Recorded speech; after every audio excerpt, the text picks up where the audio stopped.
ഇനി മഹാരാഷ്ട്രയിലെ NCPയിൽ ഒരുപാട് കാലം അജിത് പവാറുമായി ഒന്നിച്ച് പ്രവർത്തിച്ച ഭുവേഷ് ബാബു നമുക്കൊപ്പം ചേരുന്നു. ഭുവേഷ് ബാബു, ഈ അപകടത്തിൻ്റെ കൂടുതൽ വിവരങ്ങൾ എന്തെങ്കിലും ലഭിച്ചിട്ടുണ്ടോ? വളരെ ദുഃഖകരമായൊരു ഒരു വാർത്തയാണ്. കാരണം മഹാരാഷ്ട്രയെ സംബന്ധിച്ചിടത്തോളം ഒരു കറുത്ത ദിവസമാണിന്ന്. കാരണം അതിശക്തനായ മഹാരാഷ്ട്രയിൽ ശരത് പവാർ കഴിഞ്ഞാൽ അതിശക്തനായ നേതാവ് ശ്രീ അജിത് പവാർ ആയിരുന്നു. അദ്ദേഹത്തിന്റെ അന്ത്യമാണ് നമുക്കിന്ന് കാണാൻ സാധിച്ചത്. പക്ഷേ കഴിഞ്ഞ 2 ദിവസമായിട്ട് ബാരാമതിയിൽ കുടുംബയോഗത്തിൽ അദ്ദേഹം പങ്കെടുത്തുകൊണ്ട് രമ്യമായ ചർച്ചകളിലേക്ക് നിൽക്കുന്ന ഈ അവസരത്തിലാണ് ഇങ്ങനൊരു സംഭവം ഉണ്ടായിരിക്കുന്നത്.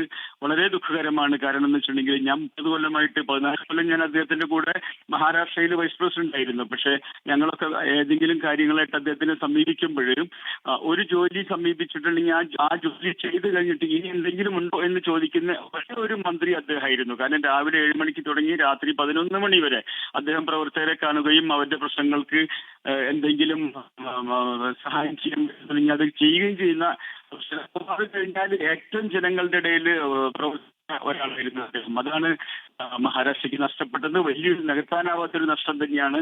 കാരണം പ്രത്യേകിച്ച് അദ്ദേഹത്തിന്റെ പാർട്ടി, ഞാൻ പക്ഷത്താണ് ഇപ്പൊ നിൽക്കുന്നതെങ്കിലും കൂടിയിട്ട് അദ്ദേഹത്തിന്റെ പാർട്ടിയിലുള്ള ആളുകൾക്ക്, വളരെയധികം ആളുകൾക്ക് ശരത് പവാറിന്റെ ഒപ്പം വരണം എന്നൊരു ആഗ്രഹം കൂടി പ്രകടിപ്പിക്കുന്ന ഒരു ഘട്ടത്തിലാണ് അദ്ദേഹം നമുക്ക് നഷ്ടപ്പെട്ടത്.